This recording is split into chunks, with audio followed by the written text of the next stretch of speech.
Hello everyone, my name is Sebastian and today I'd like to talk to you about happiness at work. This presentation is an adaptation in English of a conference given by French philosopher and professor André Comte-Sponville, very well-known writer as well. He has kindly given me the right to do this in English, but if you do speak French, please go and click on the link. It's much better delivered in French by the professor and much more funny, so I'll try to give my best shot in English. So let's talk about happiness, and we'll discuss related topics of the meaning of work and of motivation. At work, we often talk about well-being, but well-being is really when you feel pain nowhere. I'd prefer to talk about happiness because this implies joy, maybe not all the time, but at least sometimes, and it's honestly better to have some form of joy than just feeling no pain. What's more, pain is relative, and to quote a comedian, I don't feel pain anywhere except when I touch somewhere. And the entire question, of course, is whether one presses where it could hurt or not. So maybe a compromise term is well-living, somewhere in between well-being and happiness. Happiness, in a way, is a bar perhaps set too high, and well-being is perhaps a bar set too low. But it's probably better to have a bar set too high. Despite what management books claim, happiness and work don't go together, at least not in an obvious way. And there's a reason why I have pasted here on this slide this stock photography picture, because I could not find any real photo of happiness at work. And I'm joking, of course, it just makes me laugh to find all these happy pictures only on stock photography websites. Happiness, everyone's in favor of it, but work, I think we'd prefer not to have to do it. So what motivates you? What motivates us? Is it work? Well, the answer is no, and you're right, work by definition is not a goal, it's a means to an end. So what motivates you then? Is it virtue, moral sense, or the so-called inherent value of labor? And the answer is no, and you're right once again, work is not a moral value. The inherent value of labor is a commercial value. This is what you're paid to work. You're not paid to be fair, to be generous, or to be loving. By definition, a moral value is not for sale. It does not have a price. In the Gospels, it's not written, "Work all of you, as I, your Father in heavens, I'm working." It's written, "Love one another, as I have loved you, so you must love one another." It's quite different. Love is obviously a moral value. That's the whole point of quoting the Gospels, even though I'm not a believer. But evidently, work is not a moral value. Now, there's always someone who tells me that in the Gospels it's also written, "By the sweat of your brow you will eat your food." If it's not work, what is it then? I reply, well, yes, it is work. It's a punishment. It's the punishment after the original sin. Admit it.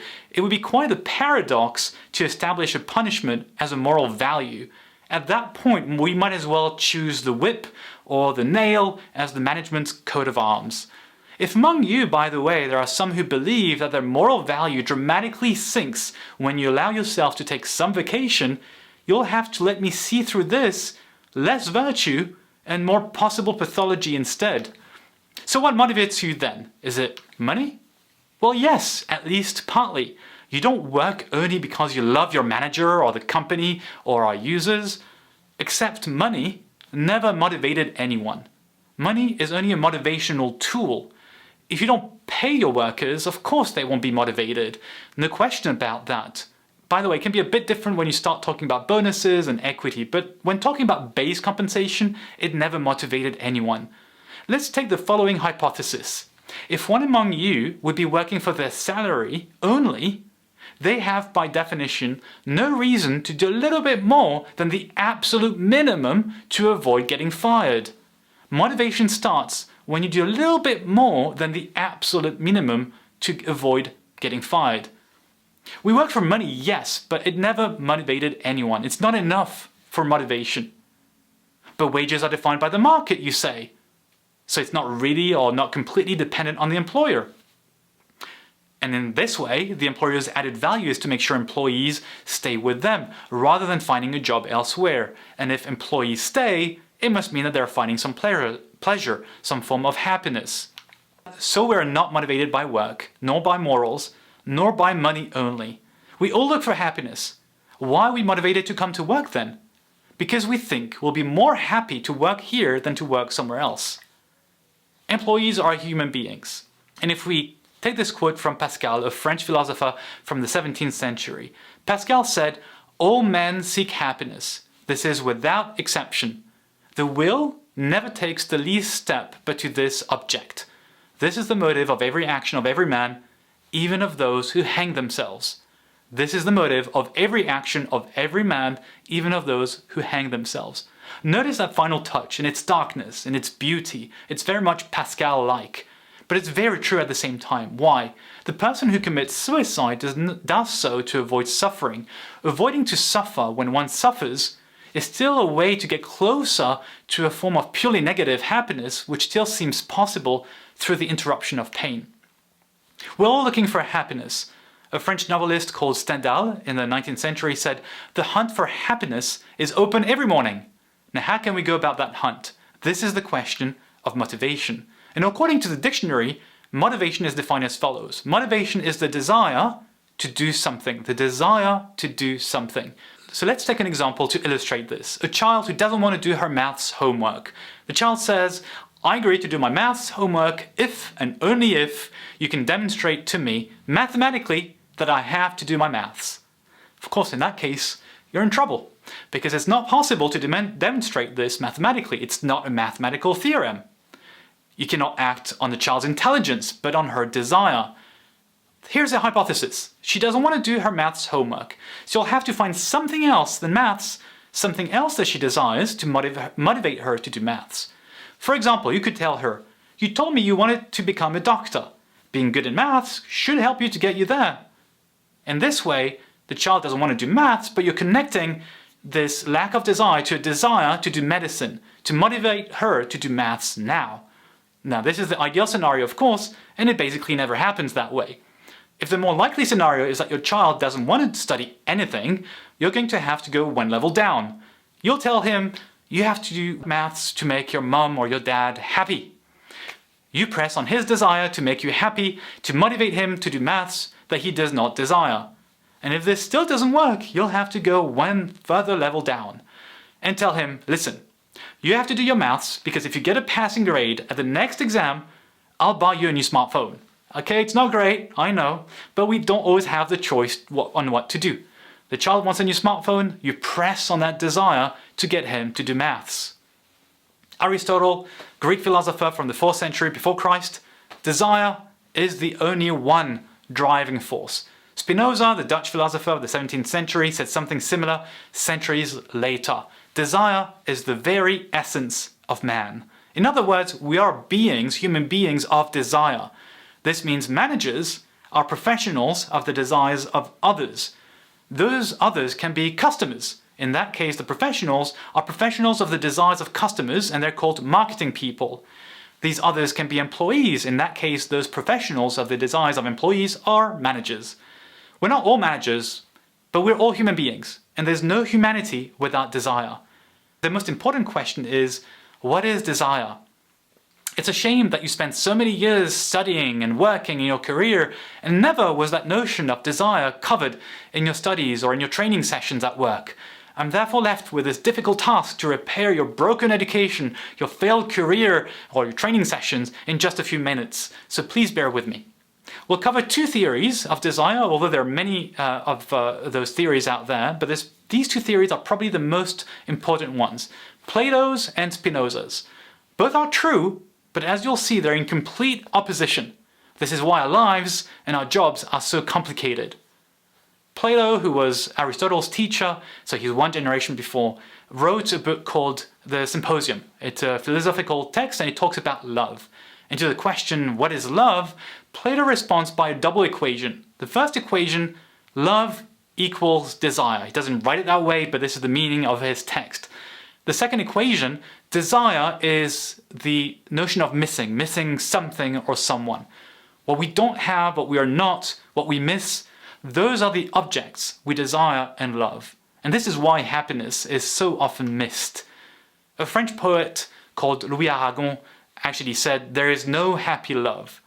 For those in new relationships, don't worry, Spinoza is here to save a relationship in just a few minutes, if it's even possible. I can't do miracles, but we'll try. Before trying to save your relationship, let's try to understand with Plato that there is a problem to solve. Something that those who are in a relationship for a while already know. And I'm happy if it makes you laugh. It's a good sign in that case. So what's the problem? If I love what I desire, and I desire what I'm missing, I only love and desire what I miss. So I only love and desire what I don't have. What's happiness? Plato says being happy is to have the biggest part of what we miss. By definition, you're not happy since you are only happy when missing something. This doesn't mean our desires are never satisfied. Life isn't that hard. But as soon as one desire is fulfilled, we're no longer missing that object of desire. By definition, you've obtained what you desired previously at the time when you didn't have that object of desire. I'm sorry, but being happy is not about what we desired in the past tense. Being happy is about what we desire in the present tense. What you have now is what you desire, is not what you desire, but what you desired in the past. That's why you're not happy according to Plato. And sorry for those who are happy, but you're proving not me wrong, but you're proving Plato wrong. In a way, they're proving Spinoza right, but we'll get to that in a few minutes. So I guess for most of us, we're either happy or unhappy or somewhere in between. To understand this in between, we need to understand each side of the spectrum. Plato's side is the side of missing. As long as I love what I desire, what I don't have, I therefore never have what I love and desire, and therefore I'm never happy. So 3 examples to make this a bit more practical. The first example, I'm an engineer. It took me 5 years of university studies. So I spent 5 years of my life thinking how happy I would be if I became an engineer. I eventually graduated after 5 years as an engineer, and honestly, what would you think of me if I said, friends, I'm happy because I'm an engineer? You would say, this guy's an idiot. And you'd be right. This tells us that any diploma can only make a person happy if they don't have that diploma yet. Once I have it, I don't desire it anymore. As Louis Aragon, the French poet, would say, there is no happy graduate. The second example is more annoying. It's about work. Let's imagine someone you hired recently. That person gets hired by Google and they think, woohoo, pure joy, I'm hired by Google, and I don't get to see anyone or enjoy any of the benefits, thank you pandemic. The problem is, since you hired them, they don't miss not having a job. In fact, they have plenty of work to do. Maybe they probably have even too much work to do. Since desire is missing something, as soon as he doesn't miss having a job, he no longer desires working. And he's only desiring weekends, vacation, maybe retirement even. And if love is desire, that means he doesn't love his job. What this helps us understand is that work can only create happiness for the unemployed. He's missing having a job, and he's suffering from it. Work is not making the happiness of your team members because they have a job. As Louis Aragon, the French poet, would have said, there's no happy job. Your manager is now probably thinking, can we get on to Spinoza quickly because I'm now feeling increasingly nervous. Don't panic, Spinoza will not only save your relationship but also your job. We can't do better than that. But before we do this, let's understand that there is something to save. Let's understand what the problem is through a third example. And this is about love between 2 people of whatever gender. What does it mean to fall in love according to Plato? That means you discover suddenly that you miss someone a lot. Until then you were cool, no one was bothering you, and one day there's love at first sight, or maybe at first swipe on Tinder, and you meet the person you start missing terribly, and you cannot stand living without them. You have fallen in love. If you're single, it's funny, it's interesting, well, it depends. It can be complicated. But life becomes more intense, more poetic. And if you're already married, well, it's something like a catastrophe and a source of infinite problems. For the simplicity of my model, I'll assume that you're single, but I cannot promise that this only happens to singles. So you're single, and one day you meet the person whom you start missing terribly.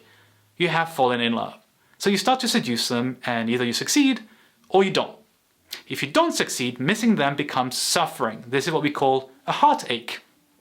If you do manage to seduce them, you start living together, you get married, you have a few children together, and then obviously, since you're there together every evening, every morning, you're sharing your life and your bed, you start missing that person a little bit less. It's not that this person isn't good, it's just that they're present there. You're not missing them anymore. And if you miss them less, that means you desire them less. It's surprising in a way because 6 months or 6 years prior, you desired them more than you desired anyone else. And 6 months or 6 years later, the first pretty or handsome person walking down the street, all of a sudden appears much more desirable. The problem is that if love is desire, it means that you love them less and less, and you've been married for 6 months or 6 years, and one sad morning you're asking yourself, am I still in love with them? And the answer is no, of course. I hear fewer laughs this time. It's no longer humor, I guess it's nervous laughter. We've been all through this, don't worry. Careful, it does not mean, at least it does not necessarily mean, you don't love them at all anymore. It means you don't love them that way by missing them. You're no longer with Plato, you're no longer missing them. You don't love them the same way you loved them when you fell in love. You only have one philosophical choice from now on. And that's how you go from Plato to Schopenhauer, the German philosopher. Of course that hurts.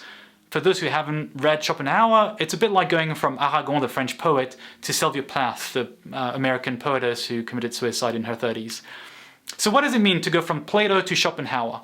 Now, Schopenhauer summarizes everything we just talked about in one sentence, and this is the saddest, the most sad sentence of all of philosophy. That way, since we'll be touching the depths of philosophy, we can only go up from there. Schopenhauer calls suffering the fact of missing something. I'm hungry, I don't have anything to eat, I'm suffering. I love her, she doesn't love me, I'm in pain. When I have, I no longer miss. So I no longer desire, so I no longer love. There's no happiness, no unhappiness. Schopenhauer calls this boredom. I was expecting happiness when something happens, I am there, and there is no happiness nor unhappiness. There is boredom. The saddest quote of all philosophy is therefore that one. Life swings like a pendulum, backward and forward, between pain and boredom. Pain because I desire what I don't have, and I suffer from not having. Boredom when I have what I no longer desire. Pain of the unemployed, boredom of the employee. Pain of the heartbroken, boredom of the relationship. This makes you laugh a bit less, doesn't it? Don't worry, there's no relationship in which boredom does not exist. A relationship without boredom only exists in bad romantic novels. There's no job where you don't get bored. This only exists in bad management books, unless this is a bit pleonastic. Alain, another French novelist, wrote in the 20th century, the only job in which you don't get bored is the one you don't have. If someone tells me I'm never bored at work, my first reaction is not to think, oh, he must be working at Google. My first reaction is to think, he's lying, or that he's unemployed. Likewise, if someone tells me I'm never bored in my relationship, my first reaction is to think he's lying, or otherwise he's single. There are no jobs or relationships in which boredom does not exist. But thankfully, there are many jobs and relationships in which boredom is rare, where boredom isn't the rule, but the exception. A happy relationship is a relationship in which you get bored less than if you were alone.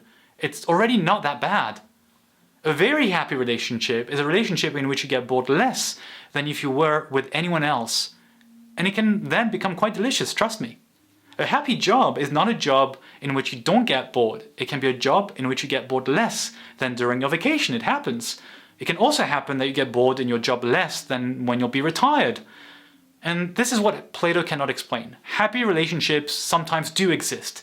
Happy workers sometimes do exist. So we need another theory of desire, and that's the theory of Spinoza. Spinoza is okay to say that love is desire, but he's not at all okay to say that desire is missing something or someone. So his action is to change this equal sign into an unequal sign. For him, desire is potency. Potency to enjoy, and pleasure in potency. Potency, not power, not political or managerial power. It's potency as in you would talk about sexual potency, the ability to experience pleasure. If Plato were always right, that we would only desire what we miss, our sexual life would be even more difficult and complicated than it is already. At a given point in time, we have to be able to desire the person we no longer miss because they're there, present in front of us. And that's why men who are feeling blocked in the presence of a partner are called impotent, or it's called a moment of impotence. Both Plato and Spinoza are right, but they don't talk about the same thing. Missing someone sexually is called frustration, but we don't confuse it with sexual potency. Plato's error is to confuse missing food, which we call hunger, with a potency to enjoy when food is no longer missing, which we call appetite. When you have friends over at dinner, you don't tell them, I hope you're really hungry because there's nothing to eat. Welcome at Plato's. No, you tell them the opposite instead. I've prepared plenty of food. I wish you the potency to enjoy food that is not missing. Bon appétit. Welcome at Spinoza's. Hunger is pain, especially for millions on this planet. Appetite is not pain. It's potency to enjoy and pleasure in potency. What about love then? If desire is potency, for Spinoza, love is joy. Or as Aristotle would say, love is to be delighted. If you're on Spinoza's side or Aristotle's side for your relationship, then the poet Louis Aragon is wrong. There is no unhappy love. Except in bereavement, of course, literally and figuratively, if someone has left you, the loss is recreated and it recreates that feeling of missing that person. And you're painfully pushed back to Plato. Spinoza will say the same thing many centuries after Aristotle in a more complicated sentence. Love is nothing but joy with accompanying idea of an external cause. So love is to be delighted at. Spinoza added this at to the thinking of Aristotle. What does that mean? If someone tells you, I'm joyful at the thought that you exist, the cause of my joy is the idea that you exist, or every time I think of you, it makes me happy. You'll perceive this as a declaration of love, and you'd be right. This makes Spinoza right. You'll be right, but you'll also be very lucky. First of all, because it's rare to get such a Spinoza-like declaration of love, but you'll be mostly very lucky because it's a declaration of love that doesn't require anything from you. This is absolutely exceptional. Now, I need this conceptual framework to come back to work and motivation. Now, one more example to try and save your relationship. Perhaps you said to your partner on last Valentine's Day, darling, it's been 10 years we've been living together. Over those 10 years, I have loved you and love you as much as on the first day. It was kind. It was kind to remember Valentine's Day and to tell her this rather than something not nice. The only problem was that it was not true. I hope you don't think she believed you. At least on her side, she didn't notice what happened over those 10 years. It was a kind lie. In a relationship, a lie, even a kind one, it's always dangerous. How do you tell the difference between kindness and cowardice? A difference that is extremely tenuous to the point of being invisible, especially in the case of men. Sorry to my fellow gender, but we have to face the truth sometimes. So on next Valentine's Day, next year, tell this to your partner instead. Darling, it's been 11 years since we've been living together. You see, for the past 11 years, the main cause of joy in my life is that you exist, that you're my partner or my spouse. At least this declaration of love is possibly true and more sentimental than claiming falsely that you miss her as much as on the first day. Missing someone is easy. The joy of what exists is more difficult, more important, and more touching. But are employees driven by missing something, in which case they're with Plato, which means your management style is Plato-like? Or are your employees motivated because they express their joy in potency, because their work brings them joy, in which case they're with Spinoza, which means your management style is at least partly Spinoza-like? I said partly because every employee comes to work motivated by Plato's theory of missing something. But missing what, you ask? But money, of course. Some of you spend their entire day with Schopenhauer afterwards. They're bored at work. Others, hopefully most of you, also come because of Plato's theory, but then spend their day with Spinoza instead. They're happy to do their job in this company with the people working alongside them. So the job of managers is really to create conditions in which most team members spend their day with Spinoza rather than with Schopenhauer. And this is the parallel with relationships. What is an unhappy relationship? It's a couple which went from Plato to Schopenhauer, when there's no longer the feeling of missing one another, but it fell into boredom. And what's a happy couple? A couple that went from Plato to Spinoza, this is when there is no longer the feeling of missing one another, but there is joy instead. And what's an unhappy employee? It's someone who falls, every day sometimes, from Plato needing money to Schopenhauer bored the entire day. And what's a happy employee? It's someone who goes most of the day from Plato needing money to enjoying the work that they are doing. Successful management is when people work with Spinoza, when people are happy to work. And this is the main goal of any company. The only way, by the way, to keep your customers, to keep your users, is to keep your best employees over the long term. So the whole point is about creating conditions to make them happier to work, and make them happier to work here rather than work elsewhere. And money cannot be the only motivation factor. And this is why managers and employees, because we have to motivate ourselves as well, managers and employees have to find something else, in addition of money, that we're not missing, but that makes us delighted so that we can love the job we're doing. And not like any unemployed person for whom it's easy, I didn't say it was fun, for whom it's easy to want to work, to love work when you don't have a job. A happy employee finds something else to be delighted and to love the job that they are doing. It can be better working conditions, and some teams may offer a better environment or a more relaxed one, more friendliness among team members, better collaboration. So finding something that you don't miss but delights you can provide meaning. It could be about participating to a collective mission that inspires you, or because you feel that you're progressing, that you're experiencing growth, that you're learning something. You look back in time and you realize everything you've learned. Finding something that you don't miss but delights you can be about working in harmony with your personal values and to love the job you're doing. It's your individual responsibility and the responsibility of managers. Management success is when employees are happy professionally. As a manager caring about your team's happiness, or at least their well-living or well-being, it's not about being philanthropic. It's not a cherry on the cake. It's your duty. Our job is to keep the best employees to retain our customers and our users. It will only happen if you're more happy to work here than to work anywhere else. Thank you very much for listening to me.